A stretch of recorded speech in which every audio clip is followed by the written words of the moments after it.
phải con nhá, bố không? Con gái của mẹ đi tìm người bố đi.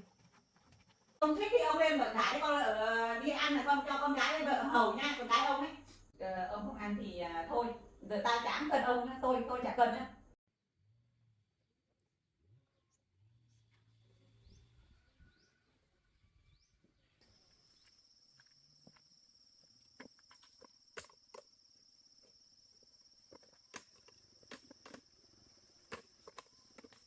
Đấy vợ, cái loại ngọn này thôi, để làm cọc nó mới đẹp. Cọc này nó to quá.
Có hả?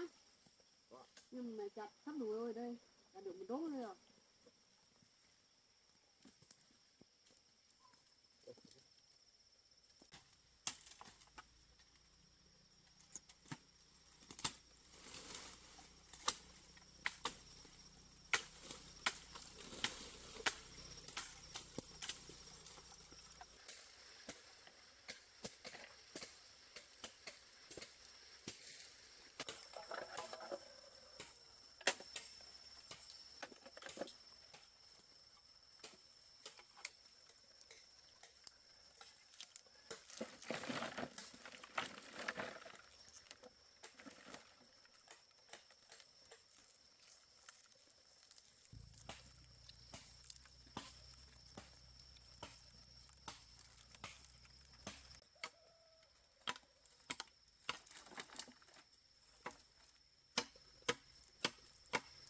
Đủ chưa con?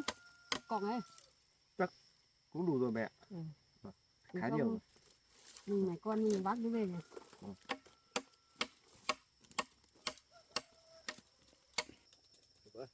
Giờ bữa nay là kiếm đường phải rắc. Con bác cái bó kia.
Rồi từ đây đi vậy.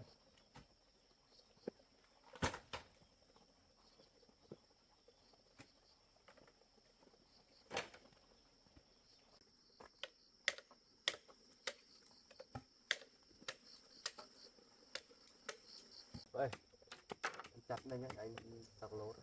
Mẹ vắt cái này nhá. Vâng. Con đi chặt lỗ đó. Con cứ đi chọn.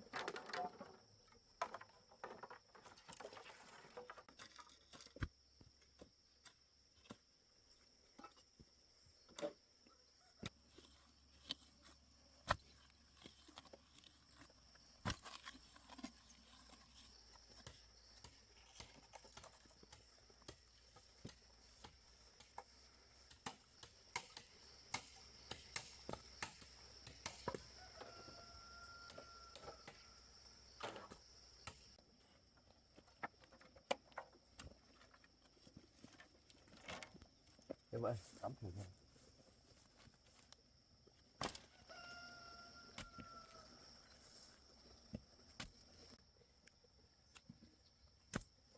Đấy, thì được đấy.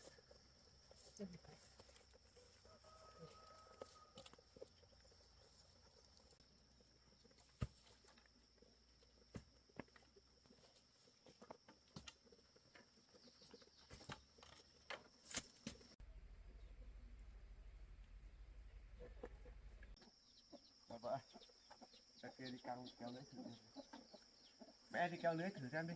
Vâng. Không gạt nữa mẹ.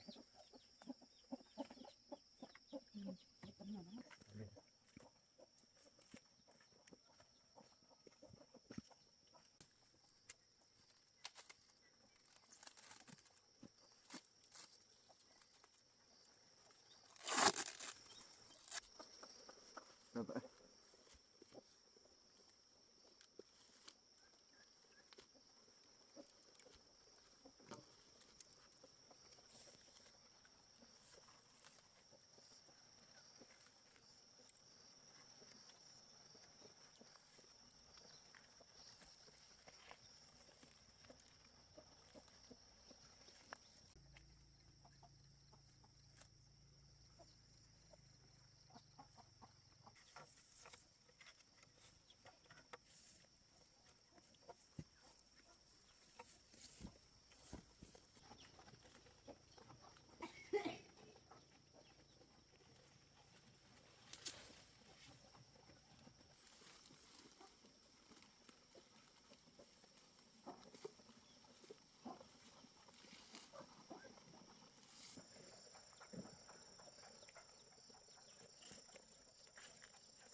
Đấy con, buông đi. Đồ này buông nhanh đi. Con làm sao thế? Từ sáng mẹ cứ nhìn thấy con thấy buồn buồn ấy. Con có chuyện gì buồn à? Có phải con nhớ bố không? Bây giờ mẹ biết tìm bố ở đâu? Mẹ cũng không biết bố là ở đâu, chỗ nào, mẹ không biết đâu. Chuyện gì thế mẹ? Mẹ thấy con gái buồn. Mẹ hỏi con gái. Em được nó làm sao? Mẹ hỏi thôi, con gái bảo nhớ bố. Em nhớ bố à? Buồn. Đấy. Gái bảo nhớ bố. Chứ bây giờ không biết bố ở đâu đâu. Bố cũng là người tốt thôi. Chẳng qua là hai bố mẹ là chắc thế nào không hợp duyên, thế nào bố tự chạy đi. Vâng. Bây giờ trách bố cũng không được, trách mẹ cũng không được, nên do số phận của bố mẹ thôi. Đưa con gái của mẹ đi tìm bố đi, để mẹ cáo buộc, để tìm xem bố ở đâu. Vâng. Nhà mẹ tự buộc với thêm này là được rồi.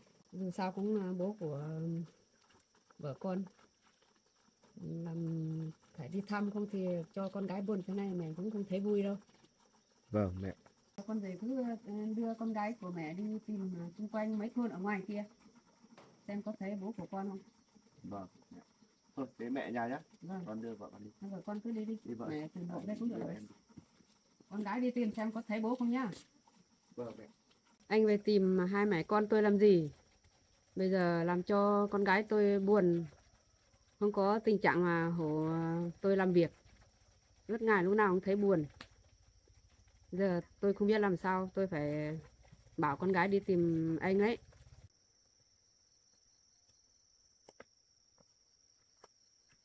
Thôi vợ, vợ cũng buồn đấy.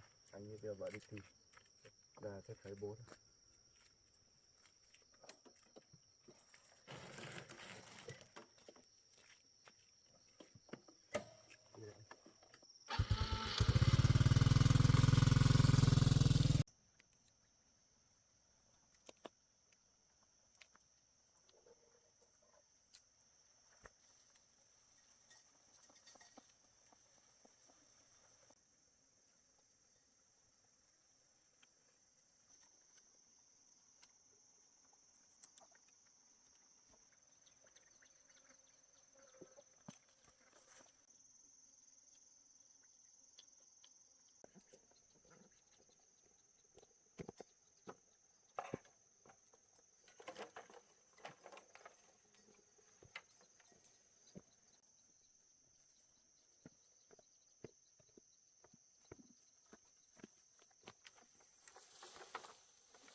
chào bác nhé. Rồi, vào đây uống nước nhé.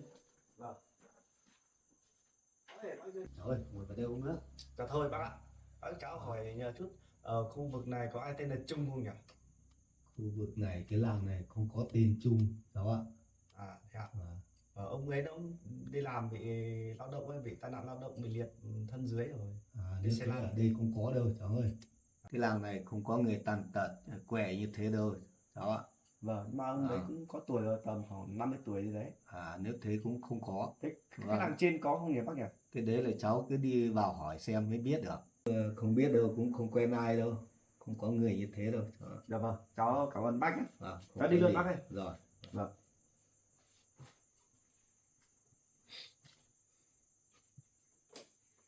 Nói thuế thì bây giờ hai vợ chồng mình đi thôn dưới đi. Cảm ơn bác nhé. Rồi.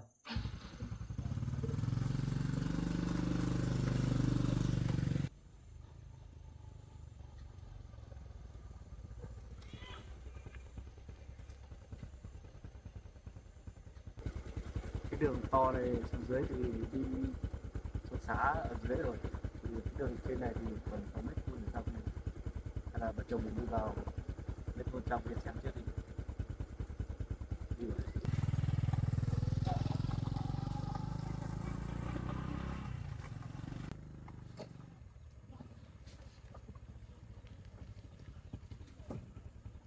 Chào em nhé. Em ơi cho anh hỏi chút, ở khu vực này có ai tên là Trung không nhỉ? Trung à? Thế người lớn hay trẻ con anh nhỉ? Thì cũng lớn tuổi rồi, khoảng trên 50 tuổi. Trước đi làm bị tai nạn lao động ấy, bị liệt ở thân dưới, đi xe lăn em ạ. Thế ở làng này cũng có đâu anh. Ra ngoài kia tìm xem là có thấy không? Hôm nọ là như là có một ông ở khu ngoài là đi xe lăn đấy.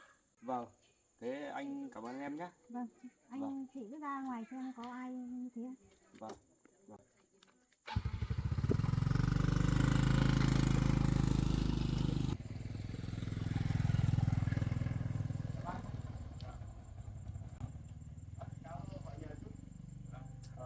Thôn này có ai tên là Trung không nhỉ? Không thấy ai có tên ai là Trung đâu. Ông ấy thì cũng có tuổi là khoảng 50 tuổi, mà trước đi làm thì bị tai nạn lao động ấy, thì bị liệt hai chân rồi, giờ đi xe ba bánh rồi.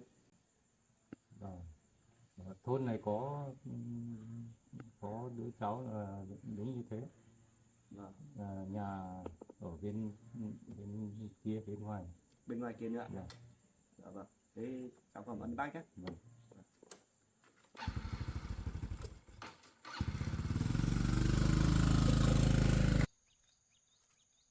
Các con gái đi lâu thế không thấy về, không biết các con có tìm thấy bố không. Lâu quá thế này mẹ cũng không có hứng làm việc, thấy con gái buồn quá, tìm không thấy bố thế nào hết. Con gái buồn quá mẹ cũng buồn theo con gái, cũng không có hứng làm việc đâu. Mẹ về nhà ngồi đợi các con ạ, buồn lắm không thấy các con về.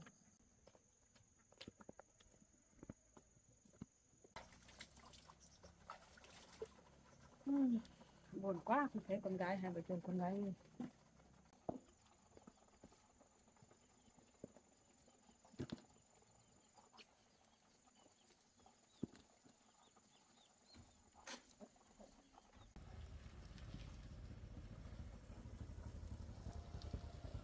Em nhé. Vâng. Em này, cho anh hỏi nhẹ chút. Ở khu này có ai tên là Trung không nhỉ? Trung á? Và ông ấy cũng có tuổi rồi. Trẻ con không có đâu, có người lớn ạ. Bác với tên Trung ở trên này bị liệt chân ạ.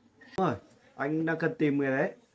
Vâng, nhà bác Nhà ở ở, trên. ở bên trên này ạ. Vâng. Chắc nhà bác ấy ở chỗ nào em nhỉ? Nhà bác ấy ở bên trên đấy, cái nhà đang xây, nhà bé ở bên trên. Nhà xây ở bên trên ạ. Vâng, đường bê tông đấy lên trên. Cái nhà đang xây đấy cũng là nhà của bác đấy ạ. Giờ đang ở trên nhà bé trên. Ơi, may quá rồi. Cuối cùng cũng tìm thấy rồi. Giờ hai vợ chồng mình thử lên trên hỏi xem phải nhà bố em.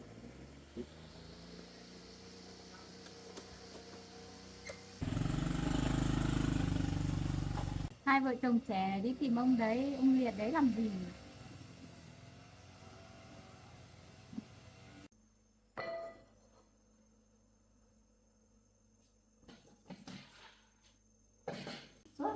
nấu cơm để phục vụ cái ông chồng này. Chán thật đấy. Chán được cái tích sự gì.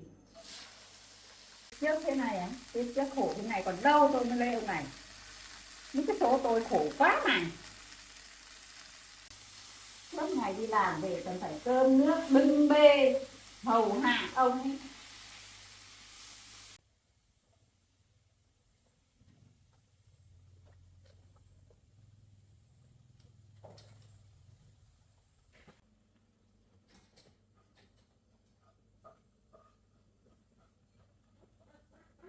Vợ ơi, cơm nước chín chưa?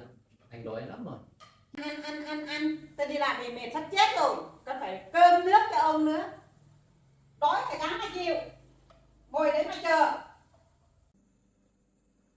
Từ lúc anh bị như thế này, em kiểu ghét anh, không muốn cho anh ăn đấy. Ông cứ nghĩ thử mà xem.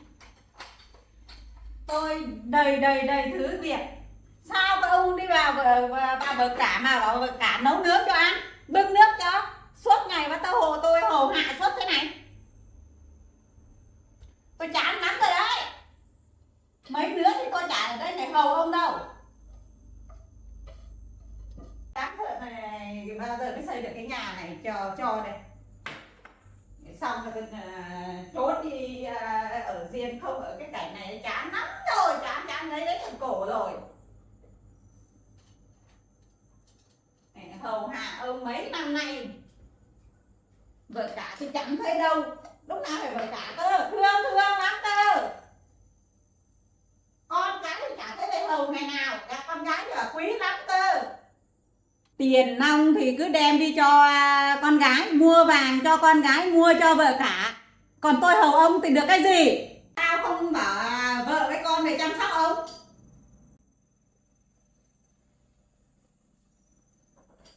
Đấy à, đói thì ăn đi. Xong rồi.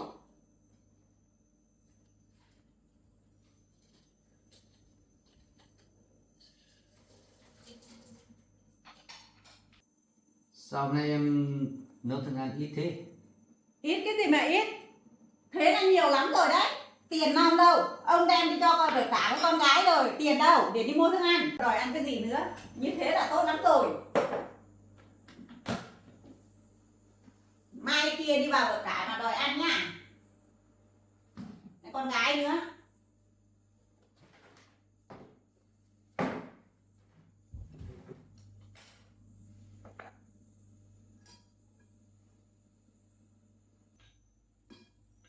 Này, ông ăn không ăn thế thôi. Suốt ngày chỉ ăn với ăn ngày mấy bữa liền. Tôi sao nuôi nổi.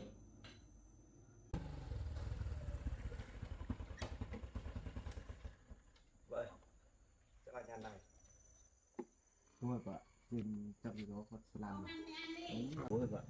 Thôi, vợ đi vào xem.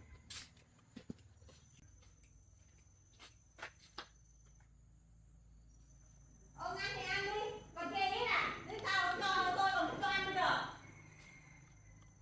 Ít thế này ăn làm sao mà sống được? Ăn đi, nói gì lắm thế? Anh ăn nhiều tí anh mới khỏe được chứ. Thôi không làm được ăn từng đấy thôi. Ông không ăn à? Ít này ăn sao được? Thế ông không ăn thì tôi ăn. Thì ông chịu nhá. Tôi ăn hết. Đừng có mắc sới đã bảo không ăn đâu. Lúc tôi cho ông ăn thì ông chả ăn chê ít. Lúc không cho ăn rồi là tự sới. Ông không ăn thì tôi tự ăn. Tôi chán lắm rồi. Em ăn đi nói cái gì nhiều. Tôi không đói tôi ăn. Không cho ăn. Có phải tôi thích thế này đâu. Nhưng số phận mà em gặp em phải chịu chứ. Tôi không chịu đây. Không cần nữa. Ông đi đâu thì đi, ở đâu thì ở. Có phải ông mỗi một vợ đâu, hai vợ cơ mà. Sao mà cứ phải ăn bám tôi suốt thế? Giờ ông đi đâu thì đi đi. Anh biết rồi mà, cho anh xin một bát đi, anh đói lắm rồi. Không cho ăn. Cất hết ở đây. Lúc cho ăn thì chả ăn. Anh đói này anh làm sao chịu được. Đói phải chịu nhìn. Lúc cho ăn thì chả ăn. Đòi. Hai đứa này là ai? Đương nhiên là xông vào nhà tôi thế này. À, con gái. Đang đưa ăn. Đây là con gái và con rể của tôi. À, thế thì hai đứa về thì đưa bố ông đi, bố của các con đi về chăm cho tôi đi. Tôi chăm mấy năm nay rồi. Mày cho mẹ con chúng mày chăm đi. Thì bác đã bị như thế này rồi, sao mà cô tàn nhẫn thế? Tàn nhẫn cái gì? Thế mấy năm nay thì mẹ con của vợ cậu sao không về đón về nuôi? Bây giờ quý thì mày đưa về nhà nuôi đi. Nuôi thay tôi đi, bây giờ tao không cần rồi. Tao mà cũng chả có sức lo cho rồi. Thế bác có sao không bác? Bác không sao đâu, bác ổn này. Bố cô cậu thì làm sao được, mỗi tội là không đi được thôi. Ăn thì ăn khỏe đi châu ơi. Suốt ngày đòi ăn ngày 3, 4, 5 bữa. Nếu bố của cô cậu thì cô cậu đưa về nhà để chăm đi, nuôi đi, chăm nom ông đi. Thế này thì không được cô ạ. Cháu chỉ xuống đây để thăm hỏi bác thôi. Thế sao không được? Thế còn cô kia cũng là con gái của ông mà. Cháu chỉ xuống đây thăm bác thôi. Như thế cũng không được à cô? Nếu mà đến thăm non thì đi về, hai vợ chồng đi về đi. Thăm nom cái gì? Cứ tưởng là xuống đây để đón đi trông nom ông, mà đến đây thăm nom cái gì? Ông khỏe đi đâu ấy thăm cái gì? Đi về đi về, không phải lo. Hai con à, cứ về đi, bố không sao đâu, bố vẫn ổn thôi. Nhé, con gái nhé, hai con cứ về đi. Dạ vâng, bác. Chồng có về không? Đi về đây tôi ăn bữa cơm không ổn. Thôi vợ, vợ chồng mình đi về. Đi về đây không tôi đuổi thật. Hai con cứ đi về đi, bố không sao đâu. Thôi bác, cảm ơn. Vợ chồng về nhé. Dạ vâng. Đi về nhanh lên không tôi tốn cổ bây giờ.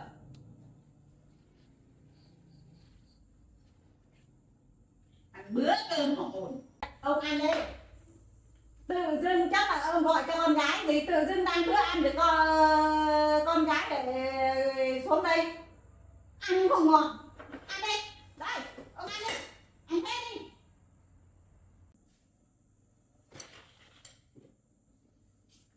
Ăn nữa.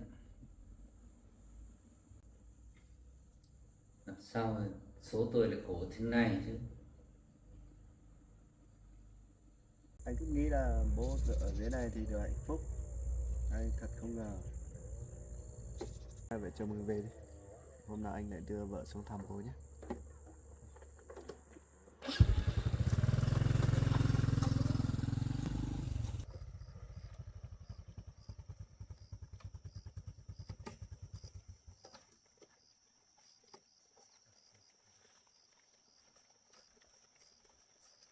Mẹ ơi. Con về á? Vâng. Có tìm thấy bố không? Con gái. Tìm thấy rồi mẹ. Ở đâu? Ở xã thôn nào? Xa lắm mẹ.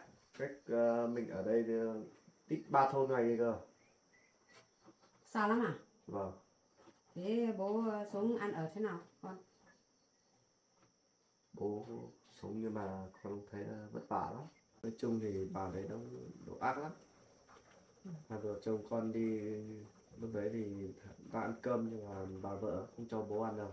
Không cho bố ăn à? Vâng. Thế bố chẳng đói cơm à con? Vâng.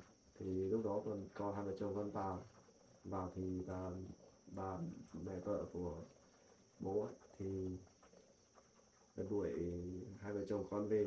Chắc là vợ anh Trung là chắc thấy anh Trung tần tật thế này là không bố được làm việc gì nó mới giận, nó mới không cho cơm anh Trung ăn thôi. Vâng, chắc thế mẹ. Thế bà kia là ác giống mẹ của con à? Con không biết không rõ rồi mà con thấy ác lắm. Thôi con ơi, cuộc sống của ông tự lo. Ba mẹ con mình tự rửa nhau mà sống là được rồi. Vâng. Con mệt thì nghỉ đi, để mẹ đi nấu cơm cho hai vợ chồng con ăn. Vâng. Con nghỉ đi, con gái. Thôi vợ, vợ đừng buồn nhé. Hôm nào vừa dối thì anh lại đưa vợ đi thăm bố. Chắc là bố không sao đâu.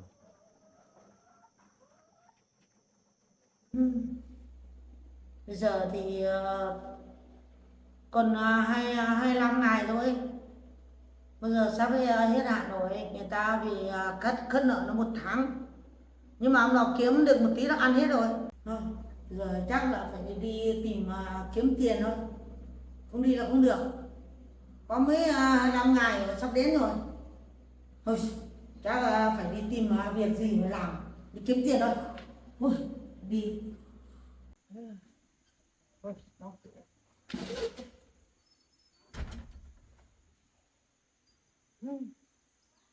Thôi, bây giờ đi tìm có việc gì đi kiếm tiền.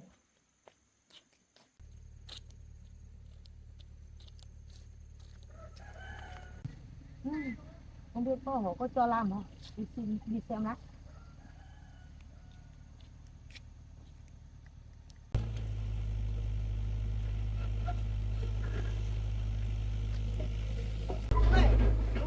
Có thuê người không? Thế thì vui lắm rồi cho bà làm đấy chứ. Thôi. Và bây giờ muốn tìm việc làm ấy. Thì bây giờ đang làm việc này, làm việc gì được đấy?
Kiếm tiền nó phải nhục thật đấy, không làm cũng không được. Kiếm tiền là nhục thật đấy, không làm thì cũng không được. Bụi bụi nữa, không phải làm, không làm thì lấy đâu tiền mà trả nổi. Mệt thật.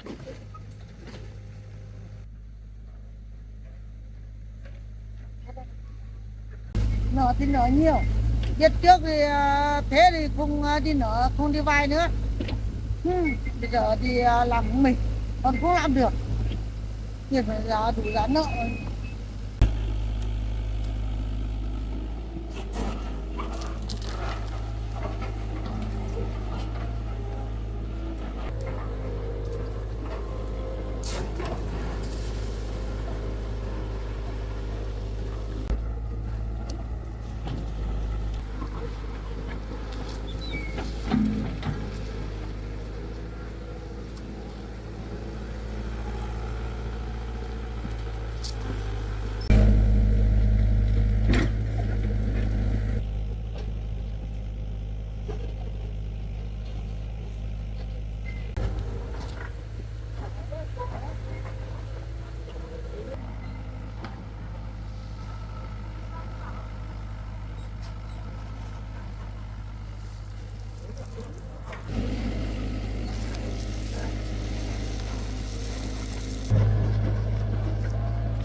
Chưa nghỉ được báo của bà được 200.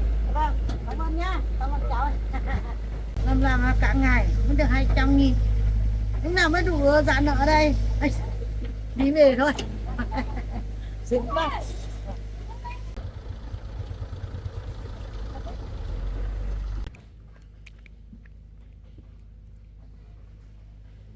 Ngày đi làm mà bẩn hết người thế này. Ô, ok rồi, mà mới có được 200.000. Thế lúc nào mới đủ 50 triệu đây?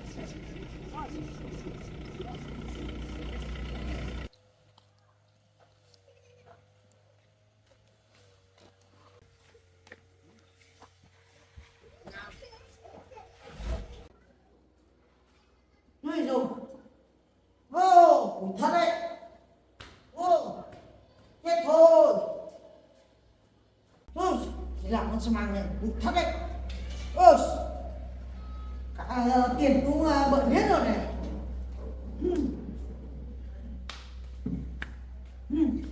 Thật. Ôi, bùi bát. Ôi, đi tắm lại.